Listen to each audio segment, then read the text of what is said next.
I saw also that you were assistant rabbi and associate rabbi at the Jewish Center, and that has a kind of reputation precedes itself as a certain type of a sermon, more formal, read from notes. I understand that there's an emphasis on that, and I'm curious how you, uh,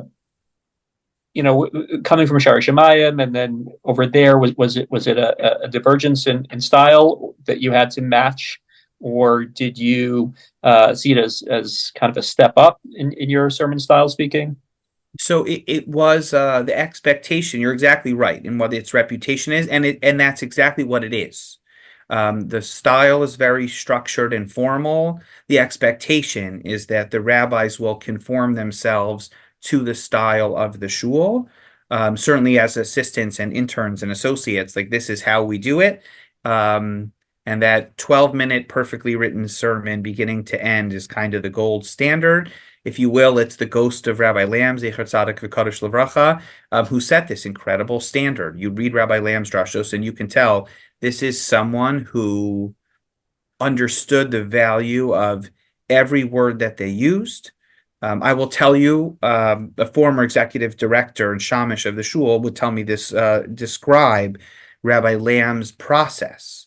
He was an incredibly busy person, certainly in the later years of his time at the Jewish Center when he was soon to become president of YU. He was already a national figure, and he lived an incredibly busy life and was an incredibly dedicated scholar. It was Yadua that Rabbi Lamm started writing his drashos on Saturday night.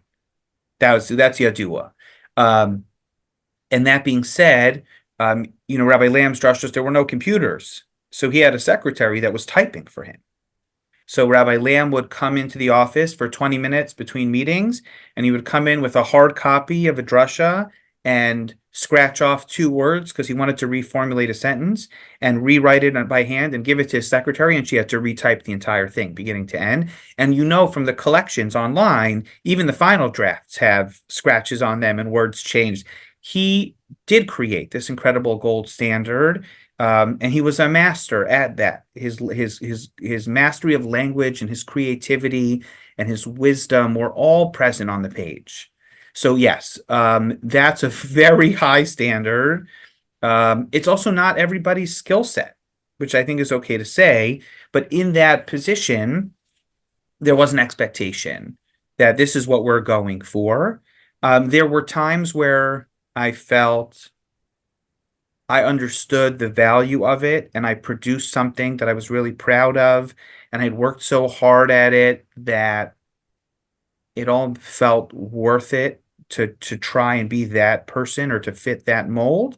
And then there were times in hindsight where I think, this drasha, like I said earlier about my other experiences, didn't need to be that, nor do I think everybody in the audience necessarily needed it.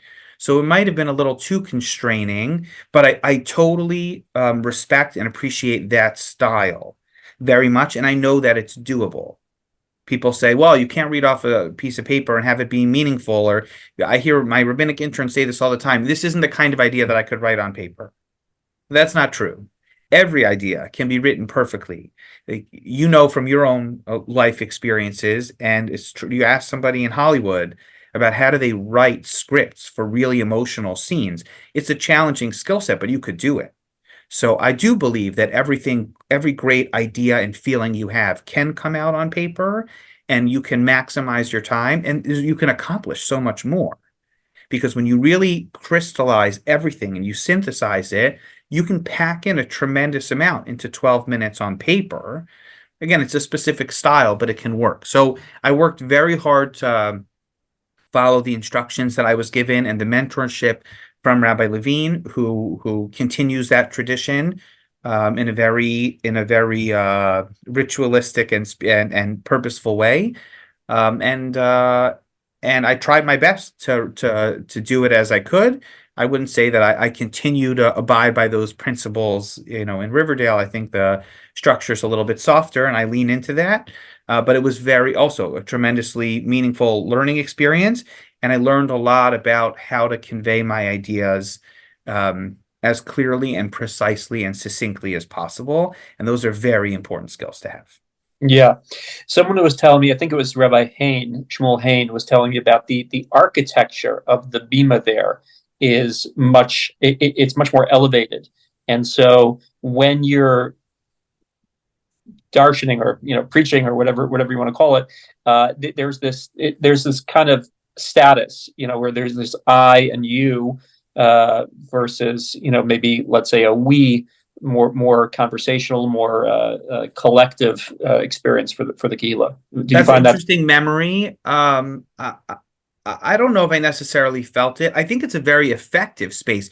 A lot of times, the architecture of the rooms are just not conducive. The best example of this is you have people who sit behind the bima when the bima is in the middle of a shul, and you can't even see them.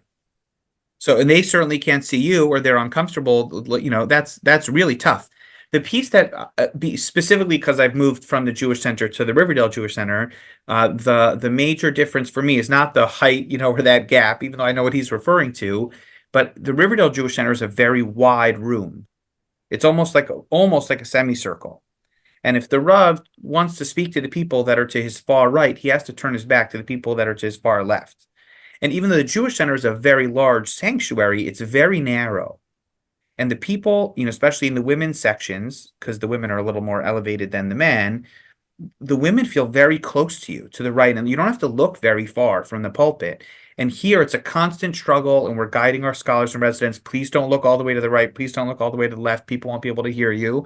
And it's a lot more effort to make eye contact with people and have them feel connected. So my experience at the Jewish Center on my best days was I did feel like I was able to see everybody and I was able to connect with everybody from the pulpit. It didn't feel too far removed.